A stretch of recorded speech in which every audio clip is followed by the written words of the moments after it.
Amigos, bienvenidos. Aún antes de nacer Ecuador como república, la Iglesia Católica ya tenía una enorme influencia en esta tierra. Este territorio experimentó largos procesos de colonización y conversión, tal como ocurrió en otros lugares. Por muchísimos años, los representantes de la Iglesia gozaban del máximo prestigio y su santidad no estaba en discusión.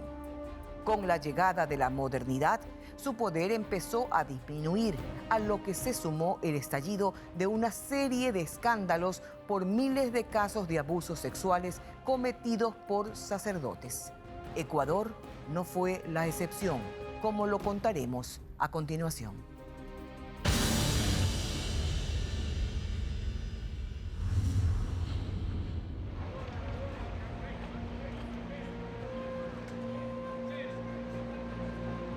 La Constitución de 1906 declaró a Ecuador como un estado laico.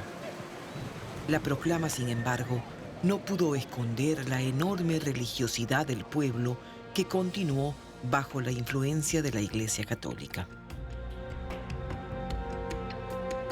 El último censo nacional de 2010 determinó que casi el 92% de los ecuatorianos afirma tener una religión, y de ellos, más del 80% se confiesan católicos, formando parte de ese universo de 1.200 millones de personas en el mundo que aceptan el liderazgo espiritual del Papa. Sancte Romani Ecclesiae Cardinalem Bergoglio. El 13 de marzo de 2013, el argentino Jorge Mario Bergoglio fue elegido el sucesor de Benedicto XVI, quien renunció al papado a sus 85 años por no tener la fuerza necesaria para enfrentar los grandes males que aquejaban a la Iglesia, entre ellos la pederastia y la pedofilia, enquistados en el clero, y que habían detonado como una bomba en la arquidiócesis de Boston, convirtiéndose en el inicio de una cadena de escándalos que pareciera sin fin. Su misión ahora es mostrar en qué consiste el oficio de Papa Emérito. Se dieron alrededor del mundo y en Ecuador también.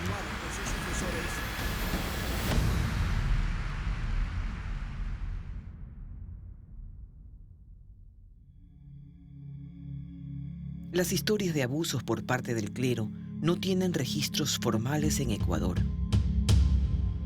En la justicia ordinaria es casi imposible conocer de las primeras denuncias. Era común y aceptable que los señalamientos de abusos cometidos por sacerdotes quedaran bajo secreto, en una suerte de encubrimiento.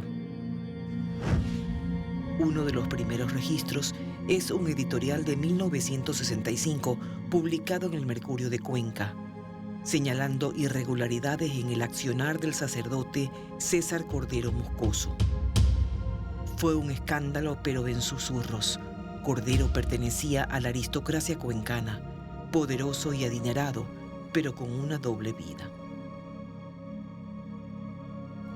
Según denuncia Jorge Palacios, hoy de 64 años, Cordero era su torturador y abusador. Yo tenía 6 años y medio. Había logrado ingresar por pedido de él, que rondaba el barrio buscando niños pobres, niños desamparados, para llevarlos a su escuela. Entonces yo ingresé a educarme en su escuela y fui presa fácil de sus maldades. ¿Recuerdas cómo fue la primera vez que sucedió? Yo desde que llegué a la escuela, después que me dejaron mis padres, él ya me mimaba, me abrazaba. Yo no sabía que eso era malo, ¿no? Yo creía que eso era aceptable. Igual los profesores, igual el resto de alumnos veían cómo el sacerdote lascivamente se comportaba con los niños. Fueron miles quienes salieron a las calles de la ciudad de Cuenca para marchar contra la violencia sexual y exigir mayor protección a niños y adolescentes. ¡César, no, vestido de cordero! No era la única víctima. Ya no quiero pasar en el anonimato. Marcelo Alvarado también. Su martirio había empezado a los 7 años, siendo estudiante de la escuela Miguel Ortiz, de la que César Cordero era director. Fue un secreto que lo carcomía por dentro y solo fue capaz de revelarlo 50 años después, cuando Cordero estaba a punto de recibir la medalla Santa Ana de los Cuatro Ríos de Cuenca. Cuando duermo todavía siento lo que el cura venía y cómo me besaba, cómo me restregaba en mi cara, en mi cuello, y luego pues me hacía esto. Unas veces me introdujo, otras veces no. Entonces de estas cosas se fue sucediendo varias veces. ¿Lo traumatizó? Y sí. Pero eso ahora, el día que tenga que yo denunciar a este psicópata que abusó de mí desde los 7 años hasta los 10 años. Marcelo Alvarado se unió a Jorge Palacios para enjuiciar al sacerdote.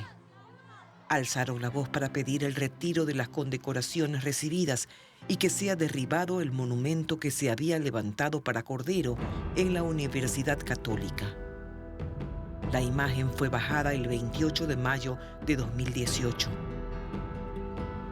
Caía también la venda de una parte de la sociedad cuencana y el apoyo de la iglesia, que hacía pública la máxima sanción contra el sacerdote, su salida definitiva del clero.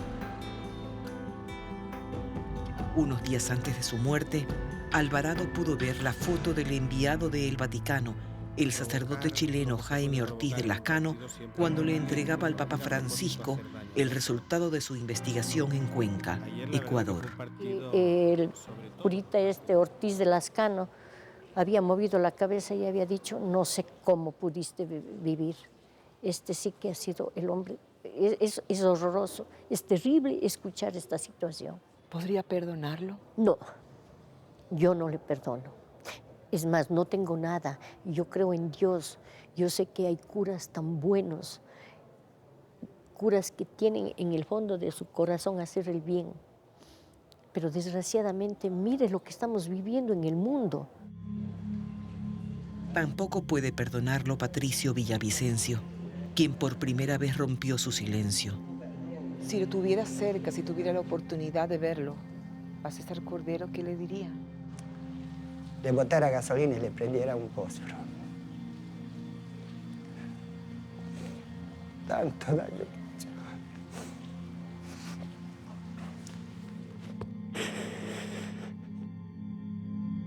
Dice que era abusado en una de las aulas escolares que funcionaban en este lugar, a pocos metros de la Catedral Cuencana. Con la sotana y me llamó. Yo subí las gradas, por aquí, subí las gradas y me recibió y se acercó a mí y comenzó a acariciarme la cara. Comenzó a cogerme el pantalón y después me cogió mi pene. Se fue a después se fue a un botiquín, cogió un líquido, me puso y me hizo sexo oral.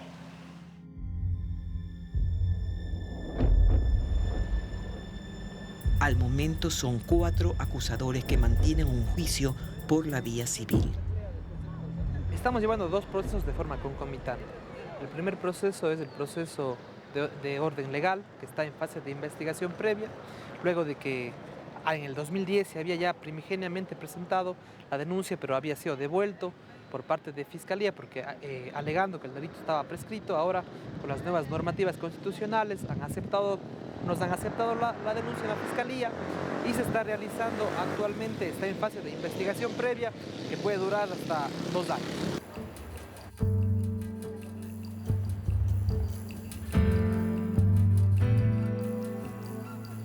Un grupo de familiares de las víctimas crearon en Cuenca una asociación.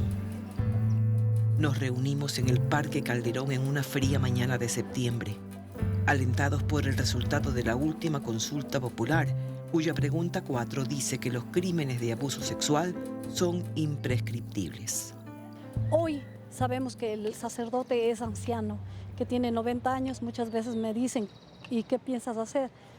Yo digo que se haga justicia, pero ante todo que se cree un precedente que no importa la edad, que no importa el poder, que no importa los años que pasen, pero que un crimen siempre debe ser castigado. Esta asociación recogió 10.000 firmas de apoyo. Entre los firmantes dijeron haber identificado a decenas de víctimas, quienes han optado por mantener el silencio. El abogado de César Cordero, en un diálogo fuera de cámaras y sin micrófonos, dijo a Visión 360 que todas las denuncias han prescrito y que espera una ratificación de la Corte Constitucional de Ecuador en el sentido de que lo aprobado en la última consulta popular no puede ser retroactivo. El ex sacerdote tiene 91 años y aunque está lúcido y mentalmente activo, permanece en el hospital de la Universidad Católica de Cuenca. No aceptó nuestro pedido de entrevista, pero en una carta que hizo pública no reconoce crimen ni pecado. A mí me parece que en el tema de los abusos se da una cierta complicidad, puesto que aquel que quiere mantenerse íntegro no permite que el abuso tenga lugar. Aprovecho para decir que me llama mucho la atención la actitud del Papa Francisco de pedir perdón a las víctimas. Por mi experiencia personal puedo decir que pedir perdón me parece algo muy difícil, propio solo de aquellos más santos. Insisto nuevamente que esta situación de los abusos está muy de moda y la forma más fácil de hacer daño a un sacerdote es acusarlo. Paola Andrade y Ricardo Vélez llevan 4 años como activistas. Se reconocen como sobrevivientes de abusos sexuales. Luchan porque se acabe el silencio dentro del hogar, la escuela, la iglesia. Creo que hemos llegado a un punto en que es inevitable seguir tapando el sol con un dedo y que la iglesia lo sabe. También la voz de los sobrevivientes es tan poderosa hoy en el mundo y poderosa también a nivel de Sudamérica. Mira el caso de Chile, Argentina. El encubrimiento de los depredadores sexuales viene de todos lados, de todas las instituciones, de la familia, del sistema educativo, de la iglesia. Sin embargo, si estamos hablando de que es una minoría, los sacerdotes que abusan, los sacerdotes pederastas, si nosotros y con la ayuda de la iglesia ponemos tras las rejas a estos monstruos, realmente lo que hacemos es limpiar el nombre de la iglesia también y buscar la protección de los más débiles, que son los niños, niñas y adolescentes. El 13 de marzo de 2013, Jorge Mario Bergoglio. El pecado se perdona, el crimen se paga. La frase corresponde al Papa Francisco, quien desde el inicio de su pontificado impulsó una nueva forma de tratar los múltiples escándalos de abuso sexual en el clero. Cuando me enteré del escandalazo, realmente me dolió mucho, me escandalicé. Ahora hay un procedimiento más claro que intenta evitar que se repitan los casos de encubrimiento. En el Vaticano, la acusación de abuso sexual.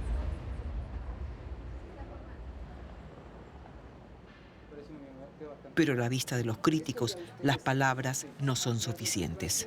Este mecanismo de encubrimiento es un reglamento que estuvo presente dentro de la iglesia frente a determinados tipos de crímenes desde 1928. La iglesia suponía que estaba dando una salida a este tipo de delitos, pero desgraciadamente son 2 actividades o 2 procedimientos, 2 puntos en ese reglamento súper importantes que están afectando hasta el día de hoy.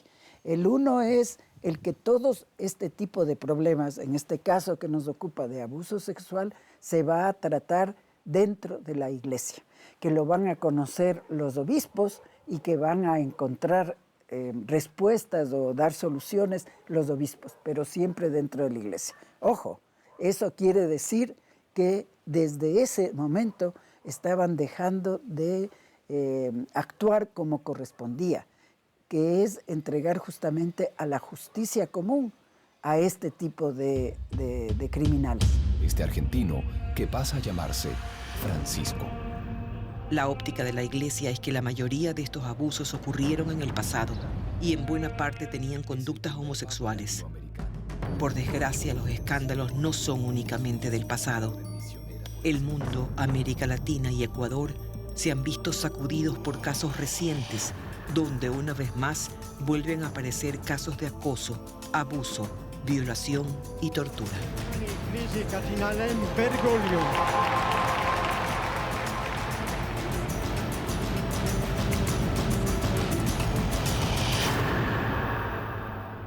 Al volver, la segunda parte de esta investigación sobre crímenes y pecados. Hablaremos del último escándalo ocurrido en Guayaquil, con el caso del ex sacerdote Luis Fernando Intriago. Esto es Ecoavisa y su Visión 360, haciendo periodismo comprometido con la verdad.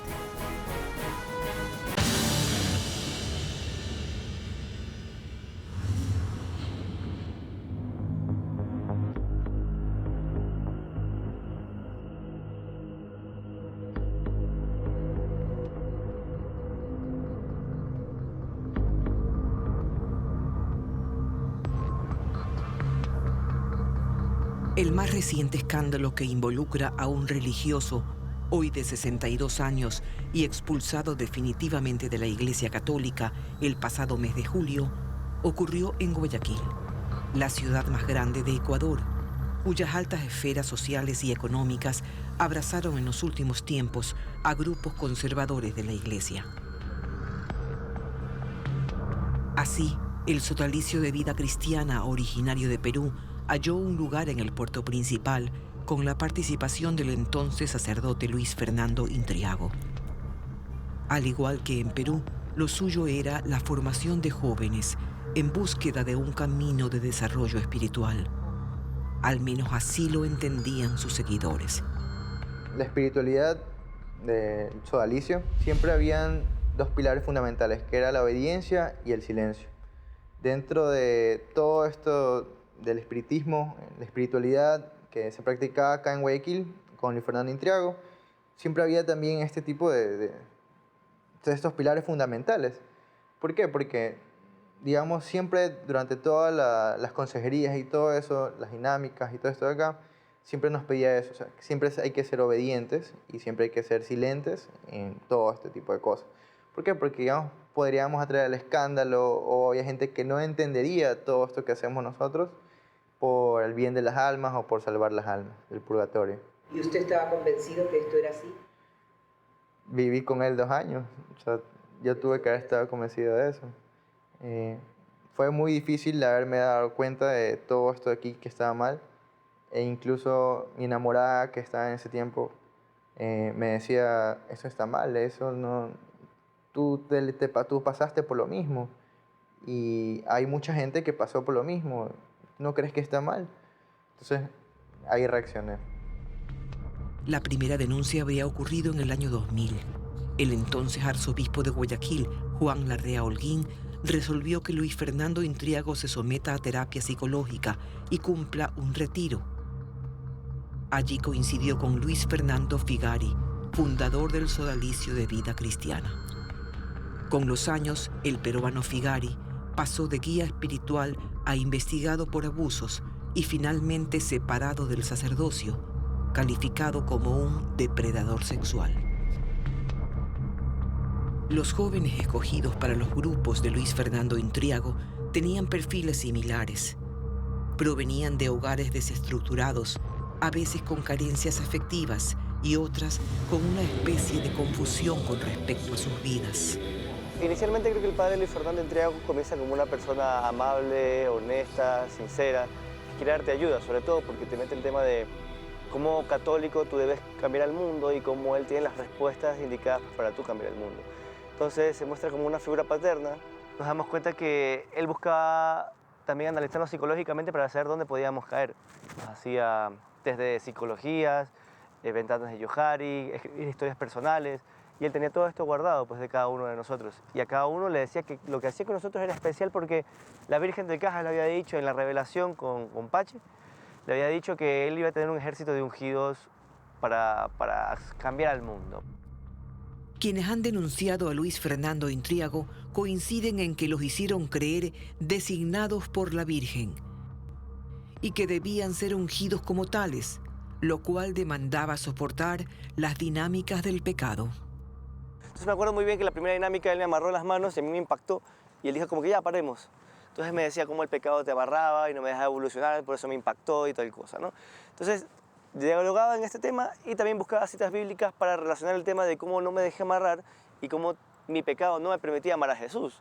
Entonces ya después fue avanzando, hasta que la última dinámica que te puedo contar fue que me amarró de manos, me amarró de piernas, me vendó los ojos, me amordazó la boca.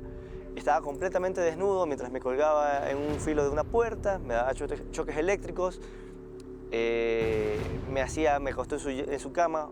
Sorprendentemente, pues él también estaba en boxers, nada más. Mientras me hacía llaves de jiu-jitsu, no me dejaba respirar, me asfixiaba, me golpeaba, me pasaba la barba recién cortada por la espalda o por la cara. Y mientras se daba golpes en las costillas. O sea, ya era algo mucho más allá de un ofrecimiento, era una depravación. Las primeras denuncias en la justicia ordinaria se hicieron en 2013 y en paralelo empezó una batalla en la vía canónica. En julio de 2018 llegó la última carta del Vaticano sancionándolo con la separación definitiva de la Iglesia.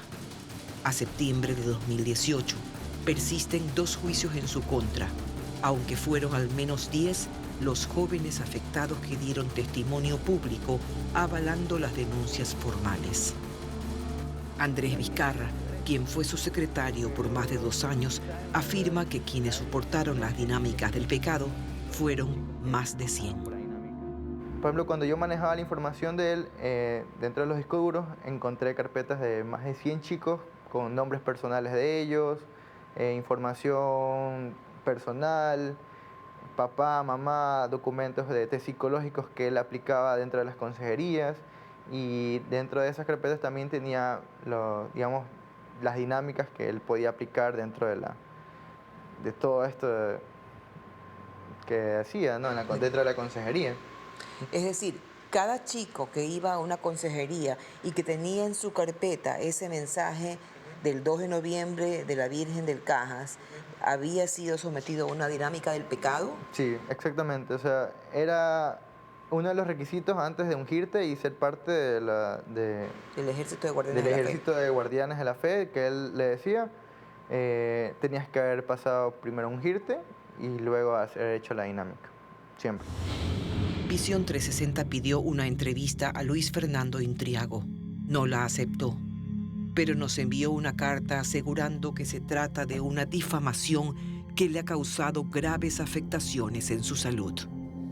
Esta situación me ha ocasionado daños irreparables, fundamentalmente desde el punto de vista moral, pues mi imagen, mi honor, mi buen nombre y mi dignidad se han visto gravemente lesionadas como consecuencia no solo de las denuncias infundadas de las que he sido objeto, sino por la mala información que se le ha dado a este tema por parte de otros medios de comunicación social y de ciertas cuentas de redes sociales que desde un inicio tomaron partido y me juzgaron por hechos en los que la propia función judicial no me ha encontrado culpable.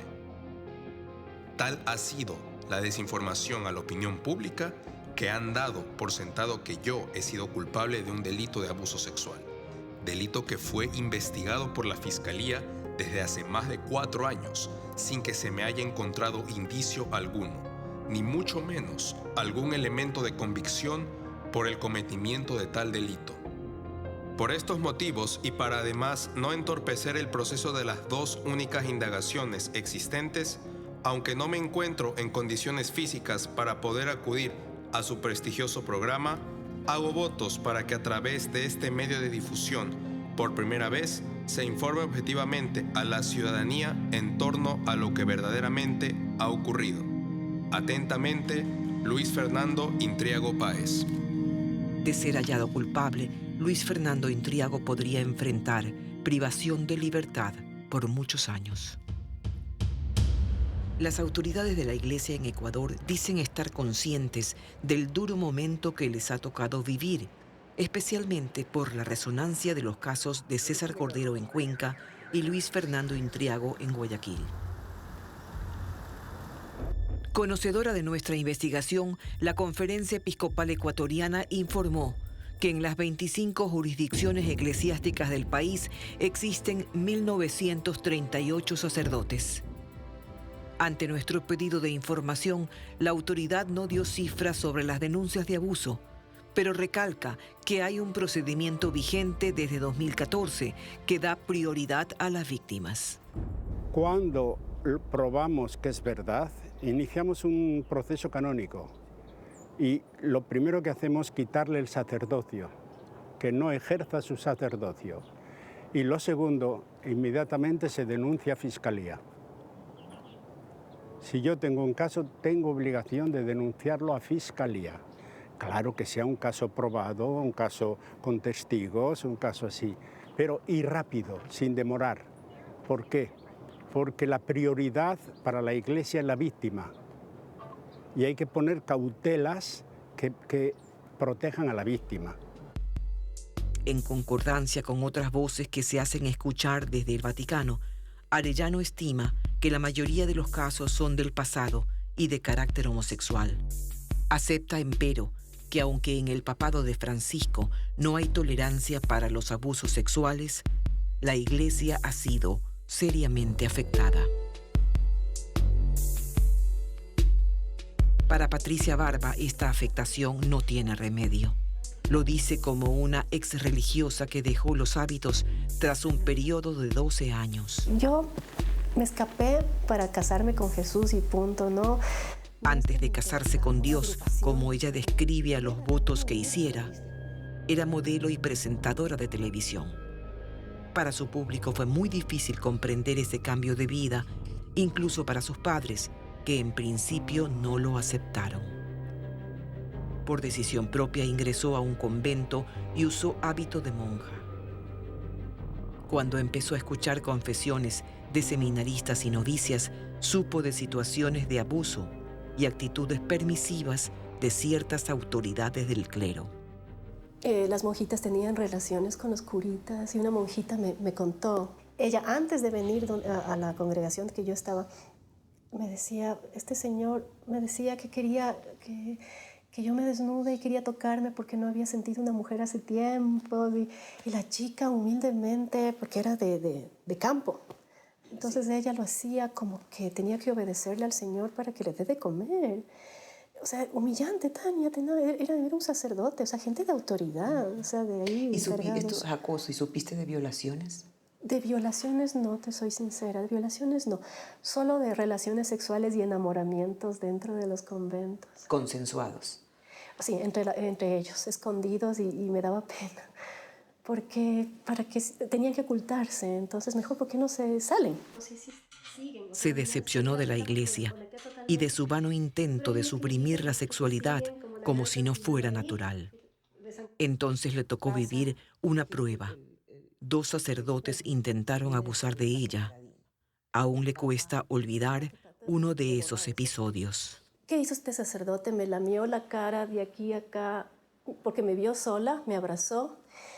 Eso fue para mí un golpe a mi entrega a Dios. Mi primero, y no, me sentía sola. Le hablé esto a mi director espiritual y mi director espiritual, que ya falleció, porque esto te cuento hace 20 años, me dice, Pati, no denuncie, no denuncie, mijita, hable directamente con el sacerdote que le acosó. Tania, ¿te das cuenta? Todo un padre santo, tu director espiritual, a quien confías tu vocación, te diga, no denuncie. Es como que protegía una agrupación, entonces todo se va tapando, y de parte de sacerdotes que aparentemente son santidades y lumbreras. Y eso no fue todo, Tania. Yo estaba en misa, allí en la iglesia, en plena misa, y se acercan a darme la paz, como el ritual típico católico de darse la paz, ¿no? Yo ya no soy católica, ya salí de todo, pero bueno. Y este sacerdote, al darme la paz, me pega un abrazo, porque yo estaba de un lado del presbiterio, y aprovecha que no hay nadie atrás y me pasa toda la mano por la espalda hasta abajo. ¿Me avisan? Hoy Patricia Barba Martínez vive en un pequeñísimo departamento en Quito y trabaja como conductora de un programa radial. Reconoce cambios positivos en el papado de Francisco con respecto a los abusos del clero, pero cree, como muchos, que eso no es suficiente.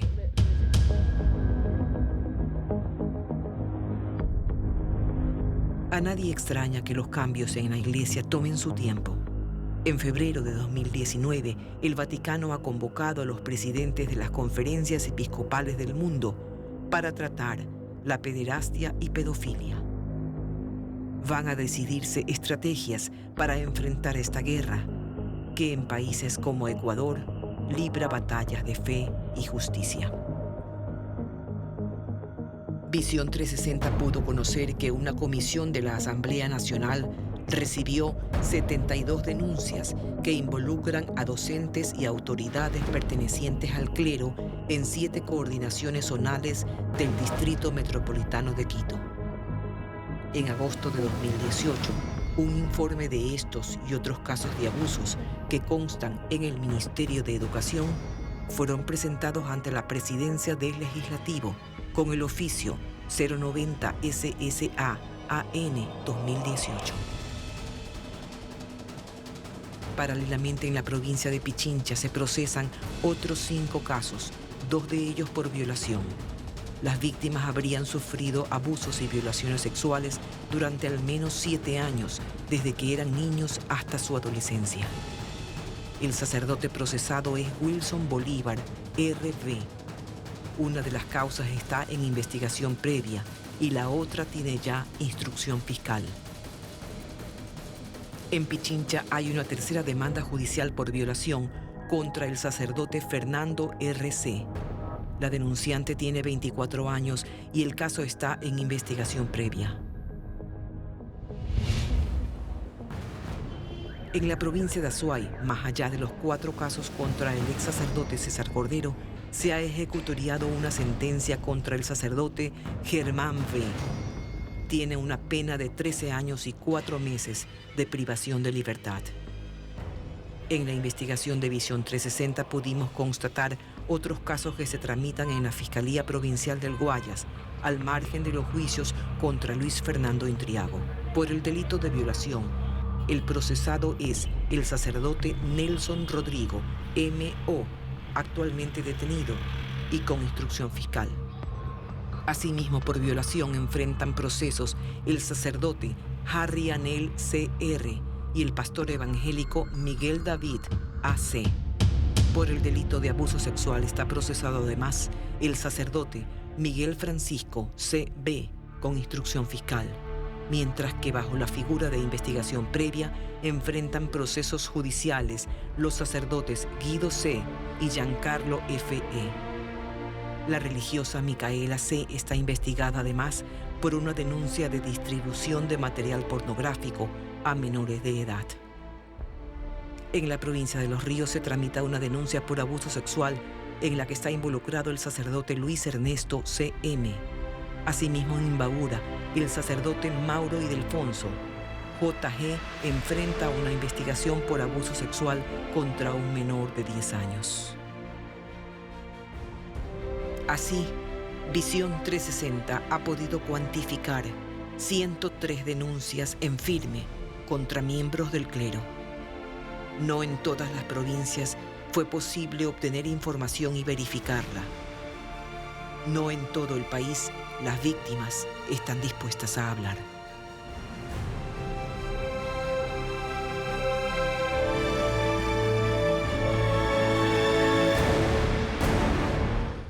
Zaruma, en la provincia de El Oro, tiene fama de producir café de altura. Sin embargo, muchos agricultores abandonaron su producción por la actividad minera. Desde hace 10 años, la siembra de café ha regresado a Zaruma, aunque hay problemas para cubrir la demanda. Junto con Andrés López, viajamos a ese cantón de la parte alta de la provincia del Oro y constatamos el potencial del café zarumeño y las necesidades que padecen quienes buscan revitalizarlo.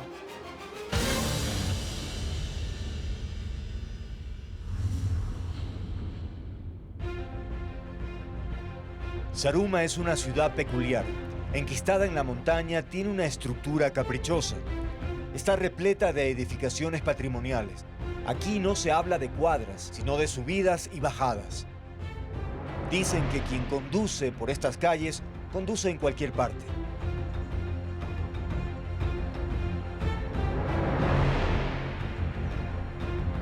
Zaruma es patrimonio cultural de Ecuador y su historia es más antigua que la llegada de los españoles.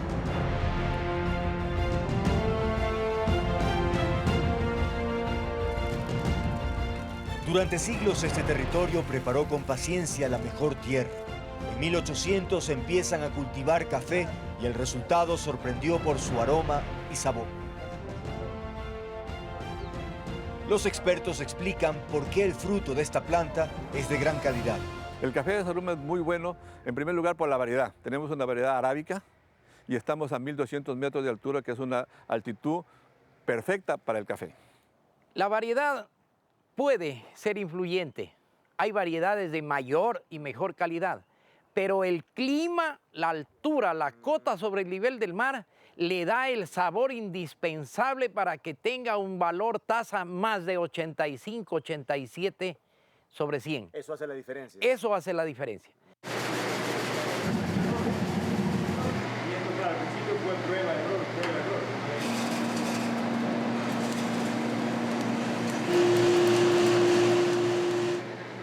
Las características únicas del café de Zaruma generaron gran demanda nacional. Sin embargo, llegaron los años malos.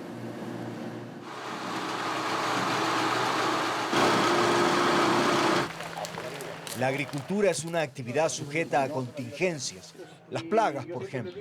Se nos ha enfermado el café y se nos ha enfermado una planta que se llama pomarrosa. A mí se me han perdido como unas 2 hectáreas, que era montaña de pomarroso, que no lo quería vender a ninguna persona, para ninguno. Y hoy en día se me secó todo. Las plagas diezmaron cultivos enteros y la producción de café de Zaruma se redujo a la mínima expresión. Prácticamente aquí Zaruma quedó solamente el nombre de Café Zaruma, porque prácticamente se acabó lo que es la variedad que había natural. Pero ahorita han habido gente que se ha propuesto nuevamente a sembrar café, pero con otras variedades que son repelentes al asunto roya. Paralelamente a las plagas, la minería surgió como una actividad altamente productiva y económicamente rentable. Ese fue el punto de quiebre. A partir de los años 70 empezó el boom de la minería en este sector de Zaruma, ¿no? Entonces mucha gente dejó de trabajar en el campo para dedicarse directamente a la minería y eso ha sido casi por los últimos 30, 40 años. Entonces los cultivos de café a nivel de la zona rural se redujeron en gran medida. Los ingresos mineros eran buenos y los pagos casi inmediatos. El agricultor no tuvo mucho que pensar. El tema es el precio, ¿no? Siempre el agricultor lo va a ver por la parte económica, si es rentable o no es rentable producir. Exactamente, entonces si no hay una rentabilidad, el productor lo que hace es abandonar sus cultivos.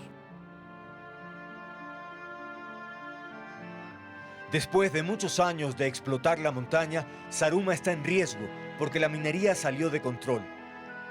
Las excavaciones antitécnicas debilitaron la estructura de la ciudad. Estudios revelan que debajo de Zaruma hay tantos huecos que parece queso gruyere. De hecho, en 2017 se produjo un socavón en una céntrica escuela de la ciudad. La consulta popular del año pasado prohibió la actividad minera metálica en centros urbanos. Ante esta nueva realidad, muchos agricultores debieron retornar a la tradición agrícola y hoy los campos empiezan a reverdecer. Todos los caficultores están retomando el tema de la siembra. El tema de la siembra, ¿por qué? Porque mucha de nuestra gente se dedicó a la minería y se olvidó del campo. Pero en la actualidad, como estamos viendo que el café se ha ido en alza, entonces nuestros agricultores están regresando al campo. Romero produce café de manera artesanal y lo hace bajo demanda. Cuenta que recibe pedidos de grandes supermercados nacionales, que la competencia es difícil y que por eso le dio valor agregado al producto. El valor agregado que queremos incorporar al producto es un buen envase, como el que tenemos ahorita, un envase propio para café, con válvula, con registro sanitario, con todo lo que las autoridades en nuestro país exigen. También ofrece café suave llamado rubio o uno tostado más fuerte, según el gusto del cliente. Incluso tiene en mente exportar el café zarumeñito y ya ha tanteado el mercado en Estados Unidos. En pocas cantidades lo hemos llevado y el café gusta, se ha vendido, pero usted sabe que el mercado es difícil, tenemos que seguir insistiendo y tenemos que seguir trabajando para salir adelante. Una iniciativa que estimula a los agricultores a retomar el cultivo del café es este vivero municipal. Hace 5 años entregan gratuitamente plantas a las cooperativas y el efecto es multiplicador. Aquí tenemos una producción anual de 40.000 a 80.000 plantas que son entregadas directamente a los agricultores cafetaleros a razón de 250 plantas hasta 2.500 plantas, que es 1 hectárea completa. Sin embargo, este año el clima amenaza el éxito de la cosecha. Ha sido un verano fuerte y caluroso. Tradicionalmente en octubre llueve en Zaruma y eso no ocurrió. Tiene que llover porque es como tradición que tenemos los sarumeños que en el mes de octubre tiene que llover para que florezca el café. Y hasta ahora nada. Y hasta ahora que hemos tenido pequeñas chispitas de agua en este mes y no ha llovido realmente absolutamente nada. Por eso necesitamos el apoyo del gobierno para que los agricultores puedan tener riego en sus fincas, ¿no? Y no esperar únicamente que tenga que llover para que el café florezca. De su lado, el gobierno dice estar interesado en apoyar a los agricultores sarumeños. Nosotros les apoyamos con asistencia técnica permanente, que les acompañamos en toda la cadena del cultivo. Sin embargo, muchos campesinos coinciden en que el gobierno ha descuidado a Zaruma. Queremos que el gobierno o alguna persona que esté encargada del Ministerio de Agricultura, más que todo que venga a visitar el Cantón Zaruma, que es una zona cafetera de por sí de toda la vida. ¿Y que no vienen? Y no vienen nunca, nos visitan, ni nos asesoran, ni nada. Que nos vengan, nos visiten y digan qué es lo que hay que hacer. Si ven una planta que está, por ejemplo, ya sé que es la broca, ¿qué producto le aplico? ¿Qué cantidad? Pero no, vienen y le dicen, compre esto, pero no sabemos cómo aplicarlo porque uno simplemente es empírico. Bueno, Andrés, vale la pena comentarle, estoy recientemente 1 mes en el cargo y la idea del señor ministro y de las autoridades máximas del ministerio es justamente hacer recorrido en campo, hablar con los productores de las distintas zonas del país y pues en ese contexto lo vamos a hacer. Tenemos aquí un caso que ya unos 2 meses, esas plantas de siembra directa fueron con el MAG, 2 meses. No llega el técnico ya ni siquiera a visitar a sus plantitas. Nosotros estamos encargados. Hemos tenido inconvenientes de estabilidad. El Ministerio de Agricultura ha sido el que más cambios de sus autoridades ha mantenido y eso pensaría yo que es la principal razón que ha sucedido esto. Peñarrera dice tener otra explicación para la aparente indiferencia del Ministerio de Agricultura. Yo creo que existen más empleados del Ministerio de Agricultura que fincas cafeteras. El gobierno anuncia que para impulsar el cultivo del café está abriendo líneas exclusivas de crédito de $3.000 y $3.500 por hectárea. Hay una línea de crédito que se llama CCMA. Esta línea es café, cacao, maíz de arroz. Y hemos propuesto tanto al señor ministro como a las máximas autoridades del ministerio mejorar estas condiciones. Una de ellas, sobre todo en café, es ampliar los plazos de pago y los años de gracia muerta.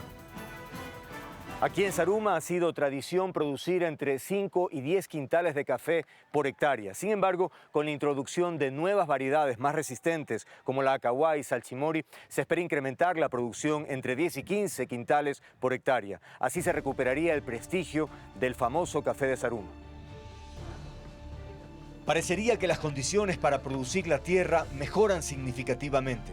Sin embargo, de momento son planes por implementar. Es de esperar que los proyectos aterricen. Solo así la tierra ofrecerá el mejor de sus frutos, el café de Zaruma.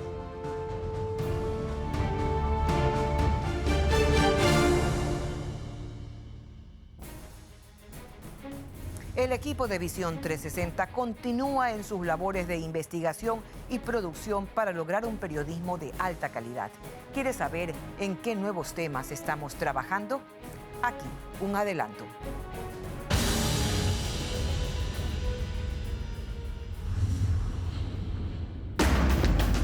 Una fuga. No tenía opción. Y no es que yo estoy prófugo de la justicia. No. Por favor, no. Un misterio. Si usted conociera al ser que me ayudó a librarme de ese grillete, no lo creería. un sistema de seguridad vulnerable. Tanto sistemas como dispositivos tenían falencias, las cuales hasta de lo que sé Contraloría también hizo pruebas y verificó que estaban mal. Dispositivos de vigilancia electrónica en la mira. Si alguien quiere sacarse el dispositivo, lo puede hacer fácilmente y eso yo lo anuncié públicamente. Contradictoriamente es muy difícil deshacerse de él. ¿Por qué? Porque al momento que usted lo manipula o está intentando sacárselo, automáticamente emite una señal allá al ECU 911. ¿Falló el sistema o hubo una conspiración para permitir la fuga de Alvarado? Durante todo el tiempo de monitoreo y funcionamiento del sistema, no hubo fallos del sistema ni equipos de dispositivo de vigilancia electrónica. ¿Sirven los grilletes electrónicos? Descúbralo en una investigación de Visión 360.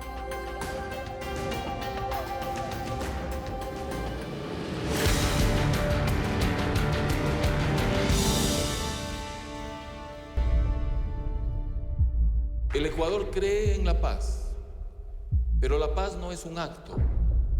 La paz es un proceso. Requiere de apertura, de capacidad de diálogo, de mutua comprensión de dificultades y problemas.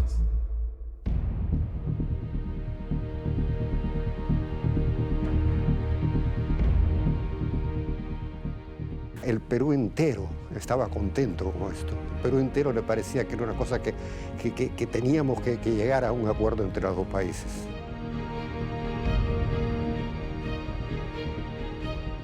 So we felt like brothers, and that has been continued during the years. Many different situations in Ecuador and Peru. We have had coup d'etats, presidents removed, new governments. Nobody has dared to touch the peace treaty.